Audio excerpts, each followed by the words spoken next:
sorry I didn't see you come in. I'm Hugh Hefner, your host.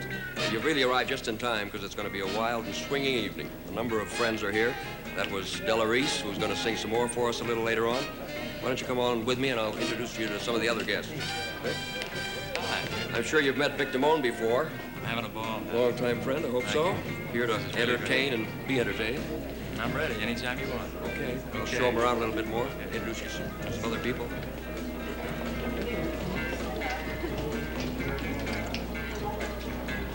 Roman, Sharon.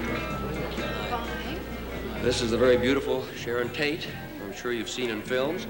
And her husband, very talented Roman Polanski, best known for his original film, Knife in the Water. She wrote and directed, and he's also responsible for Rosemary's Baby, the picture. And I think maybe a little later we'll get a chance to sit down and talk a little bit about sex and films. And anytime. I really enjoyed you in Valley of the Dolls. You're really I'm glad. The whole thing in terms of sex and films is interesting, and maybe we'll get a chance to chat about it. Good. Pass some food out and play the host. Bye-bye. Yeah? Yeah. Lectures are here. I gave it the office. No, I'm in the parlor. I know. I'm glad they're here and they're good food. Hello. King Hefner. There he is. Yeah, I brought you a little something to nibble on. I'm working on my last heartburn, thank you. I see. Well, we've got here three of... Excuse me. Oh, it's for you, Doc. You gotta do... Hello. It's for you, Jockey.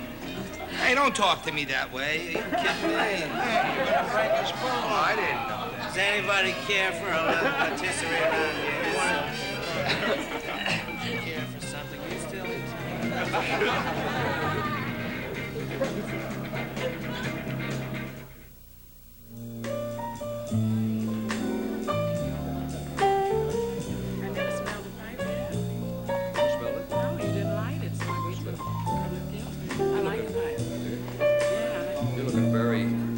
And healthier, I think, than I've ever seen. Well, that's because I just spent the last 2 weeks up in Lake Geneva and Playboy, and then I got all that fresh air and good golfing, horseback riding, and swimming and stuff. I appreciate the plug. I understand you're doing a Broadway show. Yes, we're going to do Truman Capote's Grass Harp. They're going to call it the Yellow Drum, and that's exciting for me because it's my first Broadway show. Great. You're one gal that I've always felt in both your living and also in the professional end really enjoyed being a woman. Oh, I love it. I wouldn't be a man. It's just terrible. Because men are so restricted, you know. A man's not supposed to do this, he's not supposed to do that. But a woman, whatever we do, they say, oh man, that's a woman, you know, a woman might do anything. So it gives us a lot of freedom. I love it. I guess a woman kind of gets the best of both worlds today, both kind of being protected and also... Gonna do another song for us? I'd love to. How do you...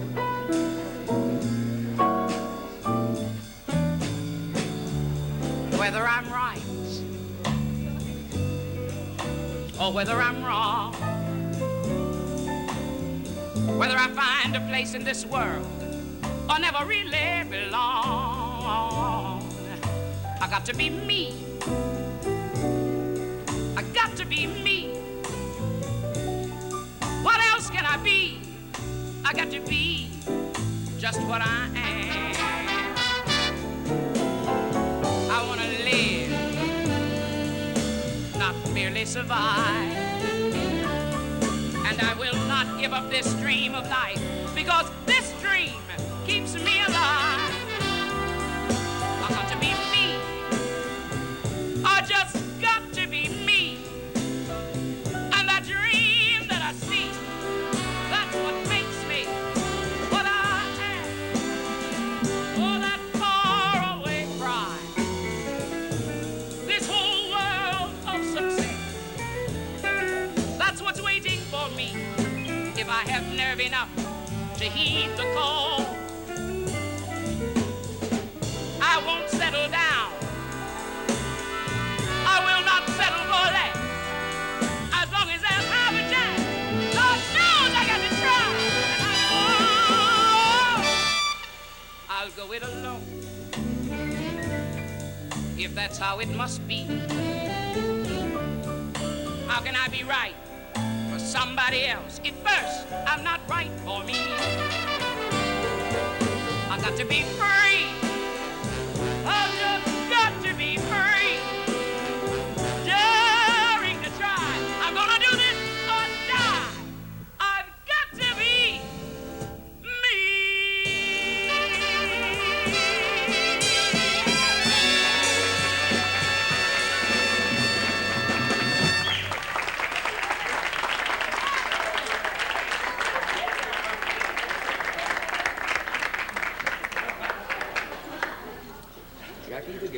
Hey, how you doing, Hef? I think you overdressed for the party, but it's a nice party anyway. Some wonderful people. Prince Valiant, it's good to have you here. And a lovely girl. And Don Adams would have used him on the show, but he shouldn't have worn a brown suit. But it looks nice. And, you know, I was thinking about it, you know, being at the party. I remember, you know, I was thinking about the first time we met, you know. I'll never forget, it was in Chicago. It was Lake Mead. And I remember I was out on the water fishing, and you walked past the boat. And I don't know, it was kind of a nice day. I remember that. And you had the pipe, and you kept it above water, which I thought was really great. Good taste. Yeah, it was good taste. Did you ever think of walking around in the snow and becoming a Hallmark greeting card? Because you really look, you're looking nice, and that's really, I'm very happy about this whole thing, you know. I'm not overexcited, but I'm trying to get to the point where I will be. Because so far I've been living a quiet life, you know. I've been traveling a little bit. Coming here, though, I thought if this party would take place in Sweden, how wild it could have been. We could have been here naked, you with the pipe and the boat. Me, my chubby little belly, him with the hair. We got a guy with a beard and send him out for coffee. That would have been nice. I've been having an interesting few weeks, though. I've been relaxing, you know. I went to a ranch, you know, one of the communal ranches where everybody walks around and naked and they cook health breads for Haight-Ashbury. You know, I went to that before. No.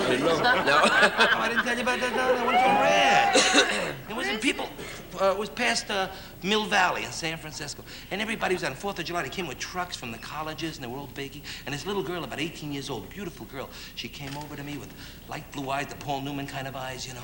But it was a girl, Yes. And she came over to me and she was really nice and she told me, this is a place where you'll find love and God, you know, and she was nothing on and I liked, and love and God. And she didn't know that I was a passionate atheist. I had a wonderful, you know, it was kind of nice, you know, I enjoyed it. That's why I went into show business. I wanted to meet girls, you know. Because that's why I liked Playboy, you know, and I worked there. I started to recognize the bunnies by their faces, you know, I got to know them well. But I remember when I first started in show business, I never thought I'd get a delayed laugh. That's different at a party. You get that at a nightclub late in the morning, but not at a party. But I did. I used to get booked in places like Waterbury, Connecticut during the flood period. Places like that. You know, I used to work towns that were so small, the head of the mafia was a Filipino. These jobs. And I kind of wanted, you know, something to happen. And we used to get these weekends. We'd meet on Broadway on Wednesday, and we'd talk about the girl singers on the show. Like they say to me, Jackie, who you working with? I say, Judy. 6 fellas would tell me about Judy. She's wild, you only need 2 rooms, she won't leave you alone. And I was always quick. I go, oh, yeah, you know, a little quicker, thing like that. And the 7th week, I got booked and she got another job. And the agent told me to pick up the new girl singer. So I figured I wanted a chip for the gas. I paid a toll on the Parkway, class moves, you know. And I get to the corner, she's waiting with her mother. Her mother looked like an SS trooper, hair in her face and cracked sunglasses. And they both had huge crosses outside their dress. Forget about sex life, at least you know bats won't attack the car, you know? And that's when I decided I got to Vegas, and I started to work in Vegas, you know? And I got to work at the Tropicana Hotel, and they had the Follies Bergère. And I figured this is gonna be it for me. 200 girls, you know? They come out of the ceiling and they throw balloons. They go, welcome to Paris, we love Paris, we Paris. Then they get back in the dressing room. I'm tired of talking funny like I've been talking. Every one of them's from Alabama. Get me some grits, they all talk like that. What, did you ever take one of those airlines out of the South? They're all like that. Have you ever taken anything? Did you ever leave your house? Not well. Well, you once in front of a Pontiac with an Indian feather, I'm talking. But I'm telling you, I was down in Atlanta, Georgia. It's the home of Delta Airlines. You know, have all our Southern help. You ever hear those stewardess? Give you that Betty Joan Mary Ann in the aft cabin. Your full cabin, Cindy Joan Betty Jean. Here's your captain, C.W. Hendricks. And the captains always sound like Andy Griffin. They're always nice and good. Hi, neighbors. We're going to be cruising around 33,000 feet, and we don't anticipate too much turbulence. If you look to left of the field, you're going to see Miami Beach. If you look to right, you're going to see Havana, Cuba. And here's your new pilot, Manuel. And they had that new mystery flight, you know, out of Florida now. Nobody knows which one's going to Cuba. It's a lot of fun. The guy with the gun flies free, you know. There's a lot of that going on now. Even in California, Bank of America's been stuck up so many times, they got 3 windows now. Checking, savings, and holdups. In fact, they called the guy last week and told him his pictures were ready. It's unbelievable. I like this party. It's okay, Don. Try to stay awake, Don. It's a party. It's good to see you too, Bill. Roman, it's good to kept me out of a few pictures, but we'll get along. I could have been in Rosemary Baby. You know, I prayed for her a lot of times, too. It's a wonderful picture. You're doing a nice job, and we'll get to do some musicals eventually. But I want to say...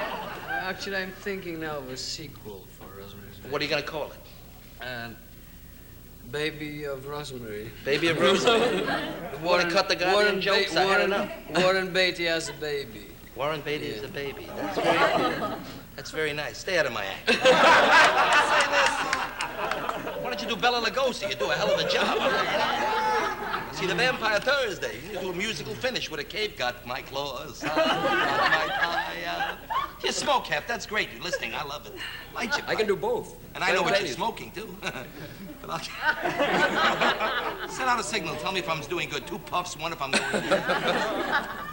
But I tell you the truth, I really enjoyed being with you, but I have to leave now because I left a girl at the other side of the party. I got to cut out. I'll see you a little later. All right.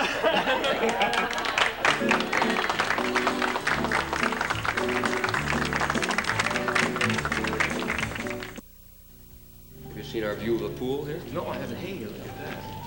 What do the girls go by? Right about They're now. there. Wonder if, excuse me a minute, I'll see if I can get the collectors to maybe entertain us a little bit. Too much. Holly? Oh, yeah, good to see you. Looks like the boys are all set with the instruments in hand, and we wonder if we could maybe get you to play a little bit. Be glad to. You're all from Canada. Vancouver, British Columbia, that's right. How long's the group been together? About a year and a half now. Well, you're laying down some real wild sounds, and Well, thank you very much. I'd like to hear a little bit. Be glad to. This first tune's called One Act Play. Okay.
Every night we go to sleep, we never fight.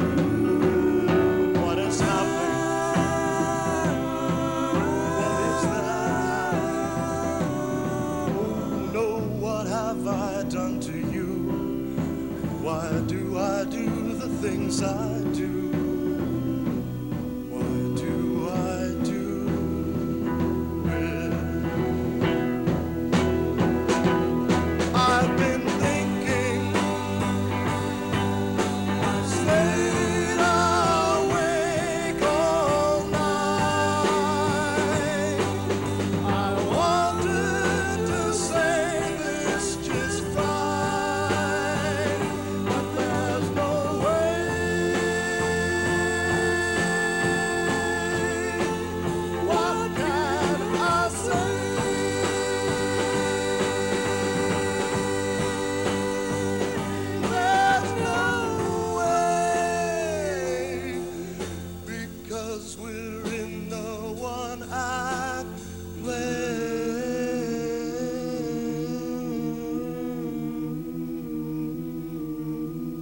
Something's dying.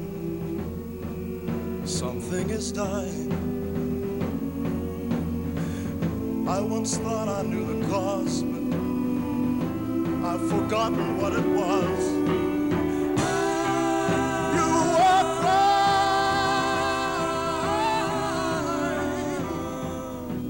You were crying in your sleep.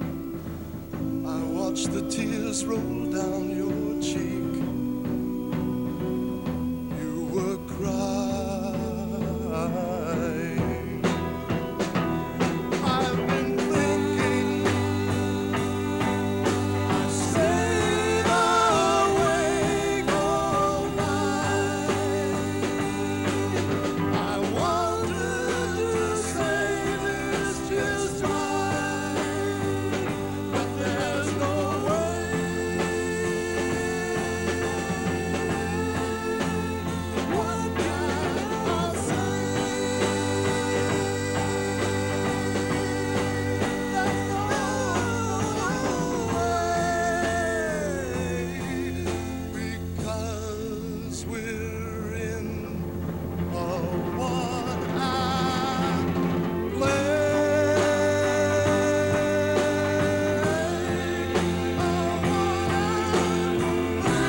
Singing softly she dances, singing softly she dances, dust will lie down on the highway.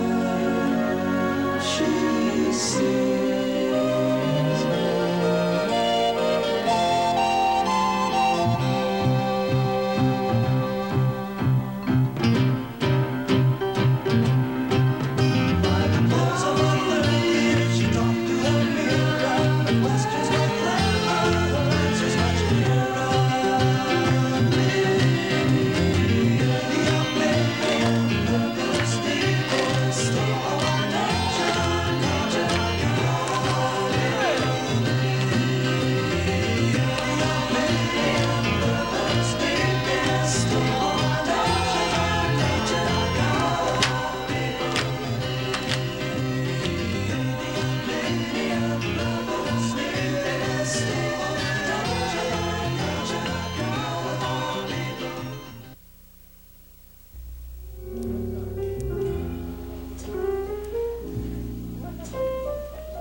Rosemary's Baby is really, I think, one of the most remarkable films of the year, I think. It's the reaction to it, and it's certainly a giant step for you as a director. It has a number of scenes in it that I'm sure, in this country at least half a dozen years ago, couldn't have been filmed. Do you think that this trend that we see going on now towards more frankness, more boldness related to sex is going to continue? Well, I think so, at least for some period of time, because within civilization, these things somehow comes back and goes away again. In cycles? I mean, yeah, in cycles. I mean, people were walking naked already in different civilizations, which were not very primitive.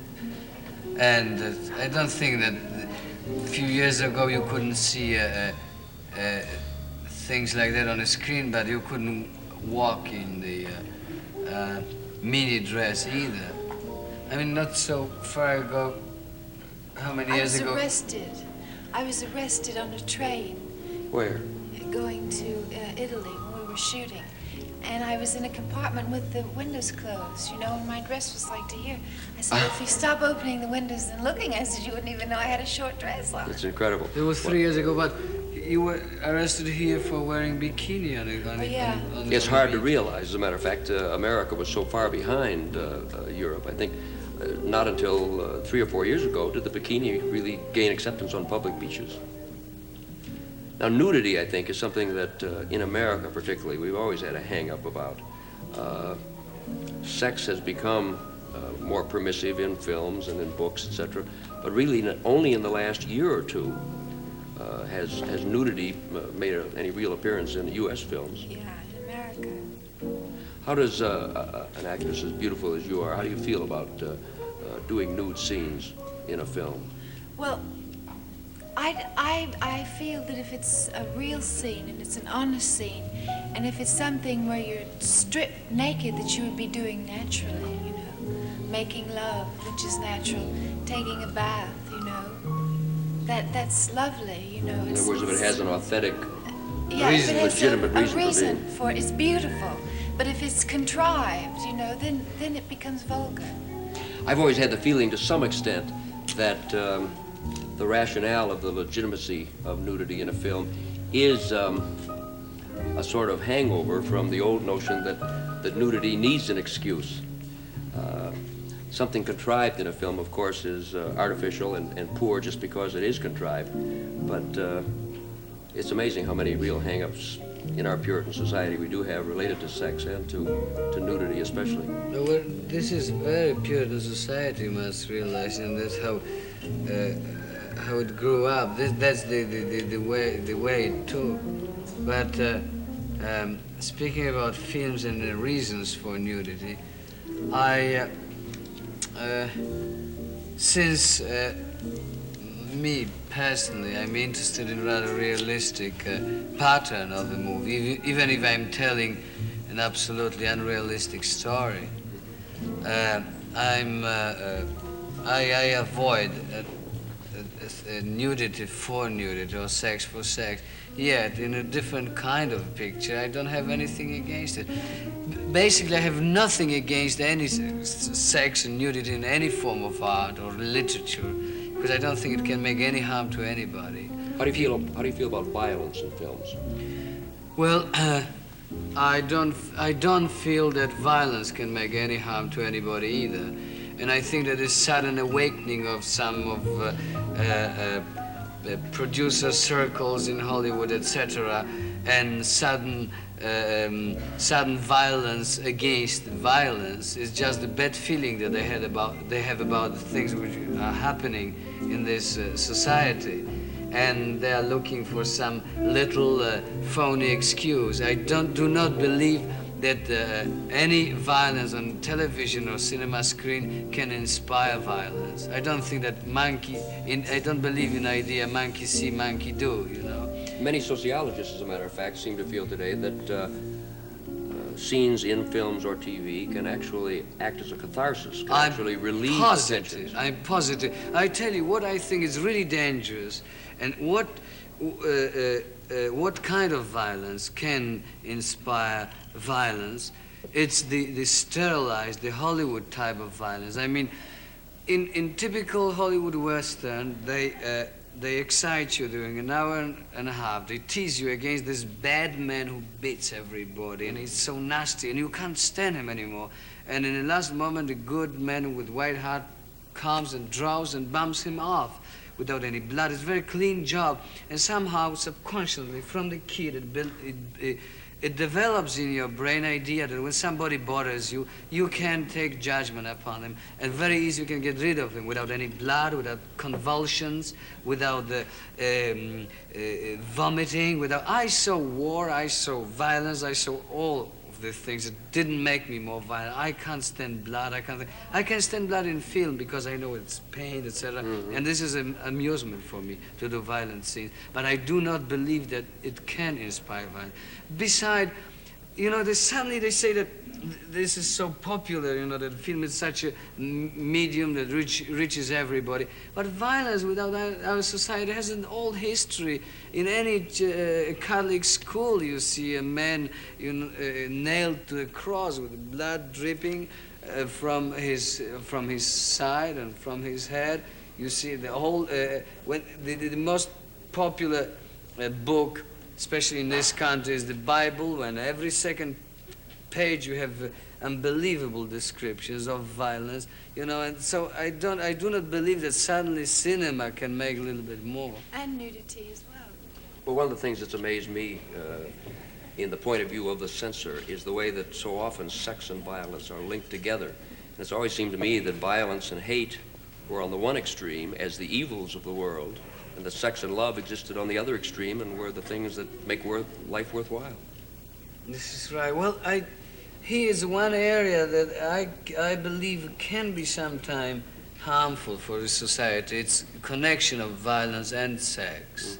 I agree. You know, because I don't believe that the violence itself can inspire violence, but sex certainly does inspire sex. Watching sex on the cinema. When you put those two things together, you can have a desire.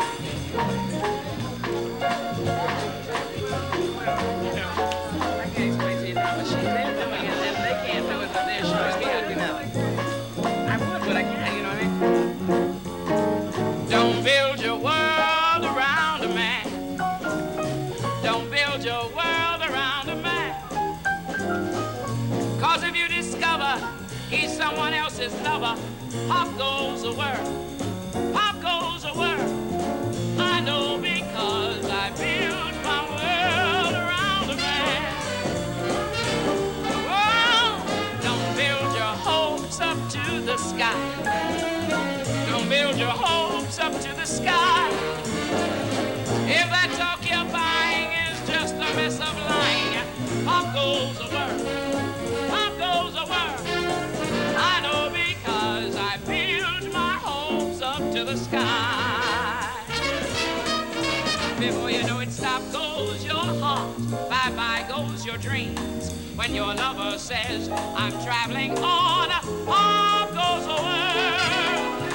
Oh, but if you're just wild about your man, if you're just wild about your man, don't you turn your nose up, love him when he shows up, and pop goes the world, pop goes the world. I know because I'm wild about my no-good man. Before you know it, stop goes your heart, bye-bye goes your dreams. When your lover says, I'm traveling on, off goes the world. Oh, but if you're wild about your man, if you're just wild about your man, honey, don't you turn your nose up, love him when he shows up, and off goes the world, off goes the world. I know because I'm wild about my no-good man. I know because I go for him.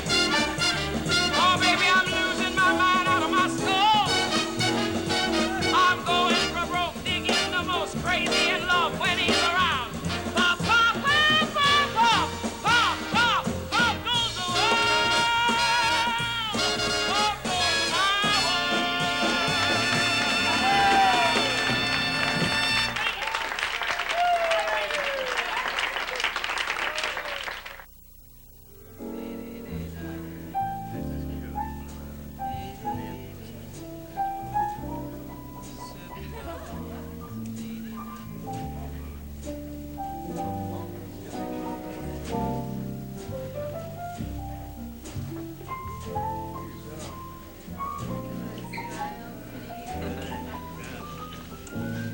Listen, we'll have the money for you the first of the month, the rent. Well, just so it's there on time. Right. It'll be fine. Don't you think you better explain what that means? Well, we're tenants. So's Vic. We're all tenants. We're all in the 85, Playboy 60. building, our advertising agency. Adams, Dana, and Silverstein. Everybody knows. Thought I'd who- throw that in. Right. Yeah. All my show business friends are now getting into advertising.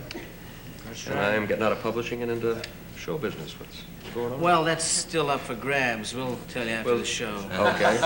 What business? Right now I'm in limbo somewhere in between. It's kind of funny that Bill and I finally got into the advertising agency because you know that we go back about 10 years where Bill was writing for me when I first started in the business 10 years ago. He was writing for 10% of my salary, which was like $75 a week. And, When did you make 75? That was 5 years Wait a ago. minute. You owe me $7.50. I got to tell you, this is a true story.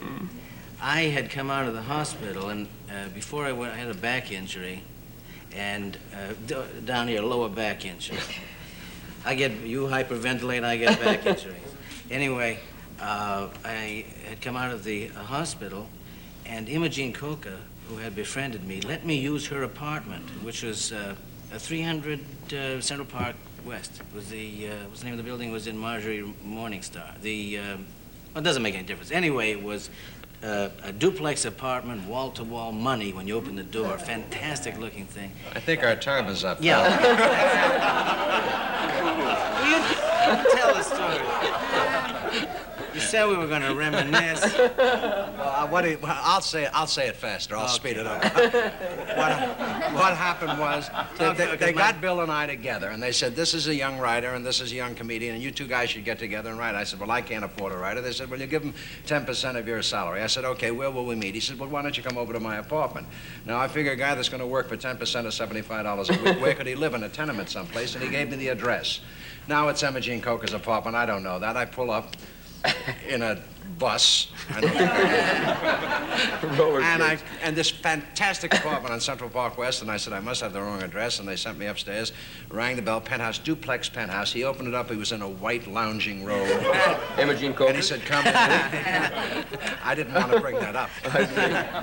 Nobody knows. I would They do now, folks. Okay, all right. Nah, he's all right. What was the bit with the knees? What is that? And he brought me in, and there was a big piano, and I said, my gosh, that guy really makes a lot of money. He must have an awful lot of clients. At $75 a week, about 10 million clients. And I went for my wallet, and I pulled it out, and when I pulled my wallet out, my unemployment check fell out on the floor. Which was more than I was making. But we did a lot of good things back in those days, the days beyond recall. It was Bill. I did a routine in the beginning, thing with, there was a detective, a takeoff in a detective thing. Why are they laughing? I haven't said anything. That's right. You've broken They're a laughing precedent. at the straight lines. I did a thing, a takeoff on William Powell and the Thin Man. And I just saw William Powell in Palm Springs a couple of months ago, and I said, hello there, William. And he said, oh, I know you. You're me. Anyway, I did this takeoff on William Powell as a detective in the Thin Man series, summing up the whole case, you know, where they used to get completely confused when at the end of, if you would walk in the middle of the picture or the end of the picture and you hadn't seen the beginning, you wouldn't know what was going on. But he'd have all the suspects lined up in the room, and he would be summing up the case, and you try to figure out what's going on, and he would say, all right, Inspector, there's your man. A liar, a cheat, a thief, a blackmailer, and a murderer. But he's my son, and I'm proud of him. You needed money, and you needed it badly. So you, it's so long ago.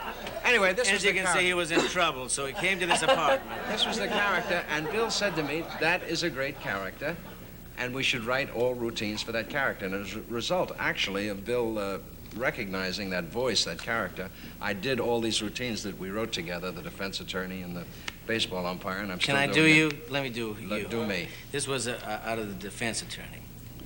Your Honor, ladies and gentlemen of the jury, for the past 20 minutes I've sat idly by while the prosecuting attorney has stood here and made a complete ass of himself. Now it's my turn. I'm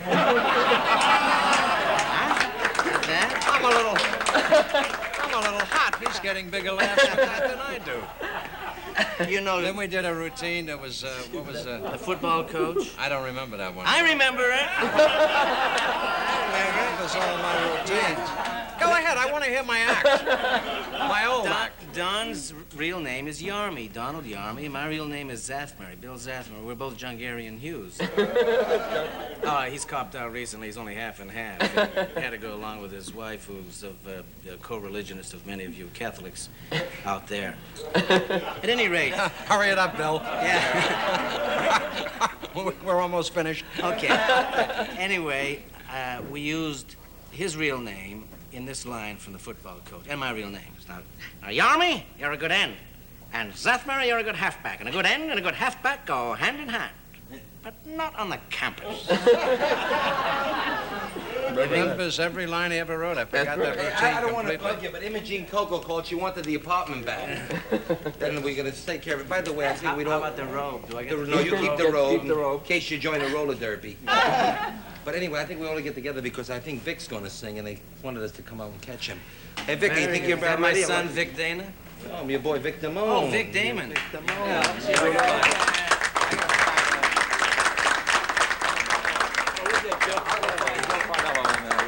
We'll get Joe.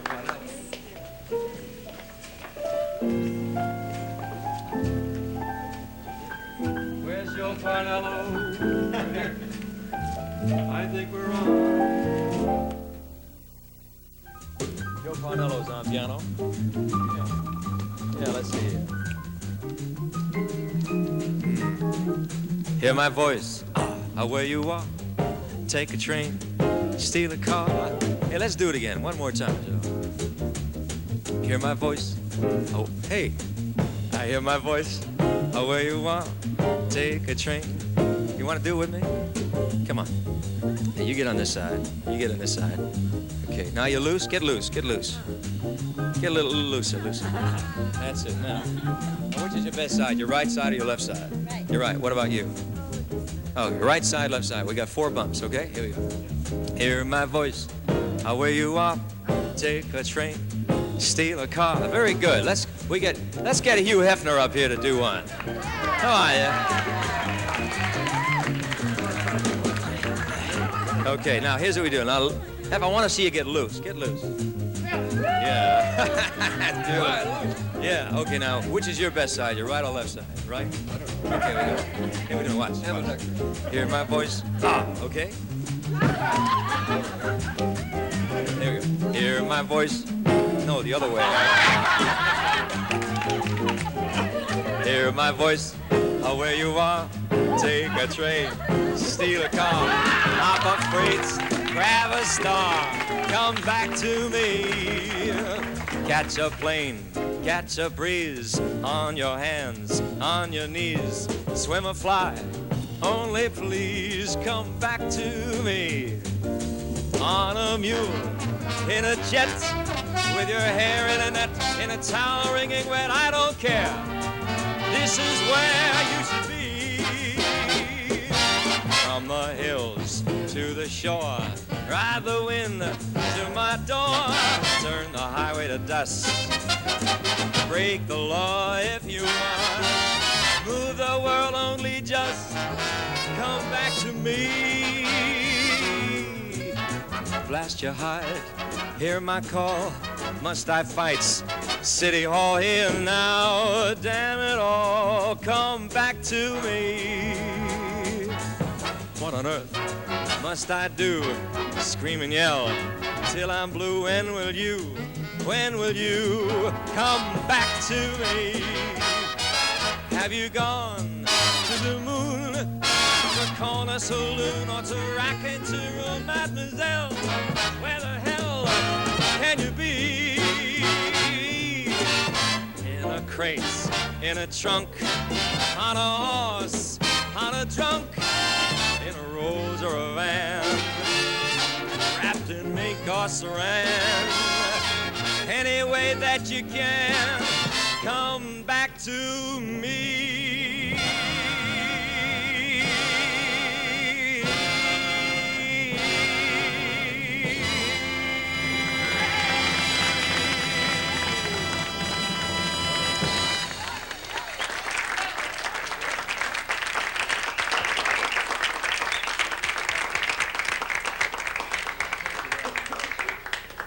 Here we are having a party, and we're having such a rough time around the country, around the world. So much unrest. I'd like to sing a song and dedicate it to the times. If we could only have more love for each other and a little more friendship.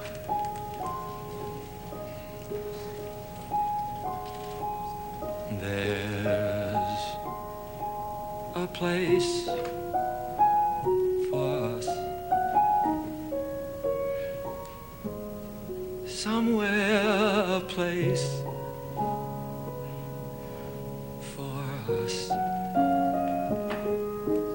peace and quiet and open air. Wait for us somewhere.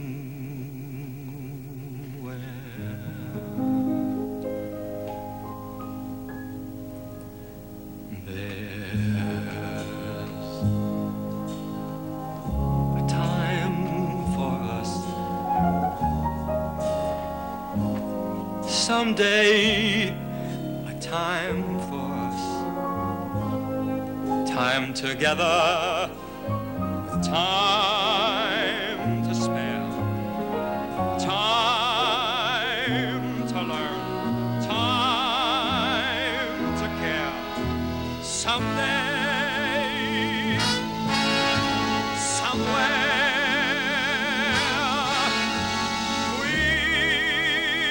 we'll find a new way of living.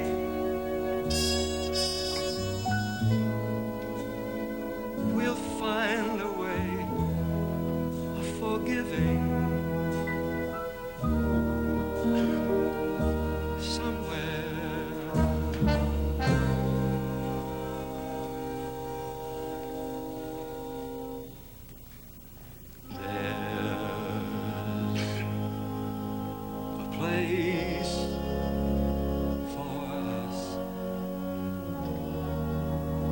a time and place for us. Hold my hand and we're halfway there. Hold my hand and I'll take you there someday, somehow.